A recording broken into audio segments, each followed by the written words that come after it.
Hello my YT family, આજે હું તમારા માટે સુપર હેલ્ધી સાથે સુપર ટેસ્ટી ફૂડ બેસનના ચીલા યાની કે બેસનના ઢોસા કહો તો પણ ચાલે તેવી સરસ એવી રેસીપી શેર કરવાની છે. આ ઇન્સ્ટન્ટ બનતી રેસીપી છે અને ખાવામાં ખૂબ મજા પડી જાય તેવી રેસીપી છે. ફૂલ ટેસ્ટી ફૂડ સાથે ફૂલ હેલ્ધી રેસીપી છે અને તમે સવારના બ્રેકફાસ્ટ માટે બનાવવા તો પણ ખૂબ મજા પડી જાય તેવી રેસીપી છે અને ઇન્સ્ટન્ટ બનતી હોવાથી તમે 10થી 15 મિનિટમાં તૈયાર થતા ઢોસાની રેસીપી છે. તે બનાવવા માટે આપણે સૌપ્રથમ બેસન લઈશું. તમે પેકિંગવાળું બેસન લઈ શકો છો યા તો ઘરની ચણાની દાળને દળીને બેસનમાં યુઝ કરી શકો છો. હું અહીં 1.5 કપ જેટલું બેસન લીધું છે. તેની અંદર 1 મોટી ચમચી જેટલો ચોખાનો લોટ એડ કર્યો છે. ત્યારબાદ હવે સ્વાદ અનુસાર મીઠું એડ કરીશું.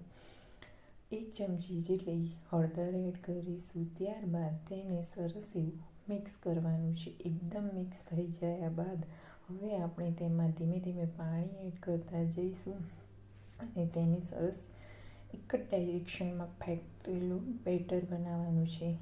આ બેસનનું જે આપણે બેટર બનાવીશું તેની કન્સિસ્ટન્સી થોડીક આપણે પતલી જ રાખવાની છે, જેથી સરસ એવા આપણા બેસનના ચીલા ઉતરી શકે.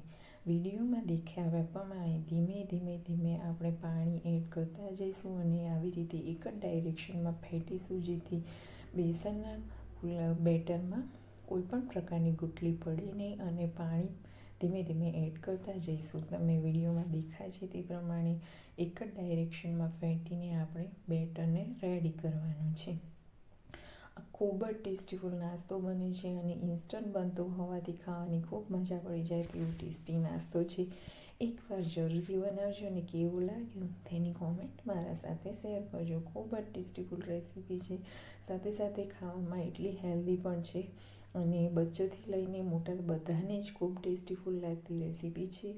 એકવાર જરૂરથી બનાવજો અને તમે જોઈ શકો છો વિડીયોમાં બતાવ્યા પ્રમાણે આવી પતલી થિકનેસવાળું જ આપણે બેટર બનાવવાનું છે. આ રીતે પતલી થિકનેસ હશે તો સરસ એવા આપણા ક્રિસ્પી ઢોસા રેડી થઈ જશે. હવે આપણે આ બેટરને આપણે 10થી 15 મિનિટ જેટલું રેસ્ટ આપી દઈશું. એટલામાં હવે આપણે બીજી તૈયારી કરી દઈશું, જેના માટે આપણે સૌપ્રથમ ગ્રીન ચટણી બનાવીશું.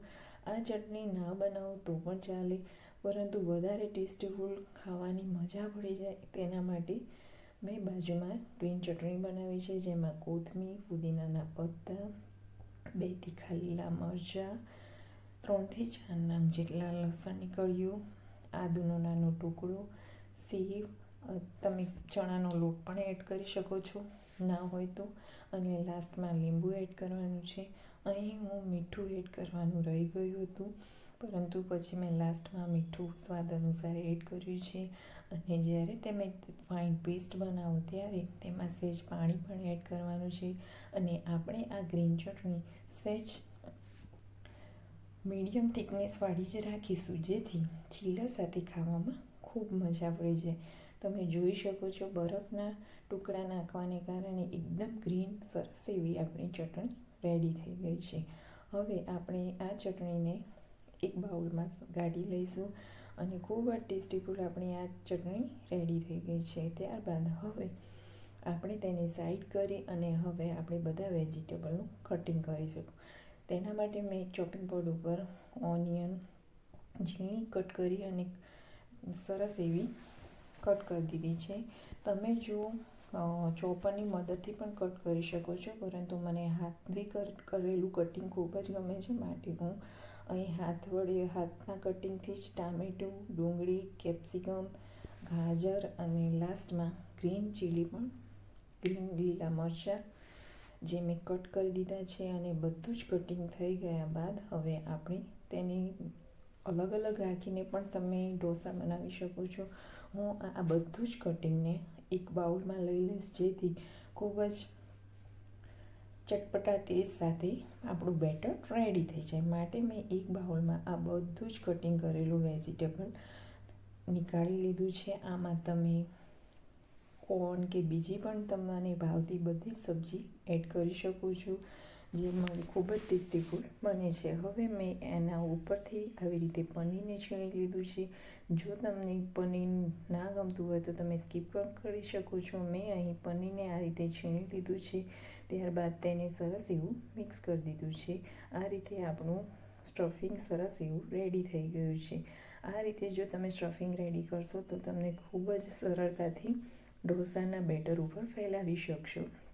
હવે ત્યારબાદ આપણે ગેસની ફ્લેમને મીડિયમ કરીશું અને હવે આપણે ગરમ તવા ઉપર આ રીતે પાણી છિડકવાના છે અને સરસ એવું પાણી સરસ બળી જાય તેવું થઈ ગયું છે, મતલબ કે તવો ઓકે થઈ ગયો છે. ત્યારબાદ તેને એક ટીશ્યુ પેપરની મદદથી તેને લૂછી લઈશું. ત્યારબાદ બેટરને સરસ એવું હલાવી અને આ રીતે બહારની ડાયરેક્શનમાં જ આપણે ઢોસાને ફેલાવતા જઈશું અને સરસ એવું આપણું ઢોસું ફેલાઈ ગયું છે. ત્યારબાદ હવે હું અહીં તેના ઉપર શેઝવાન ચટણી એડ કરી રહી છું. તમે તમારા ટેસ્ટ અકોર્ડિંગ સોસ, ચટણી ક્યાં તો ગ્રીન ચટણી અથવા તો તમે સ્કીપ કરશો તો પણ સરસ ટેસ્ટીફુલ આપણું ઢોસું બને છે. તમે ચીલા કરતાં તેને ઢોસો કહેશો તો ખૂબ સારું રહેશે.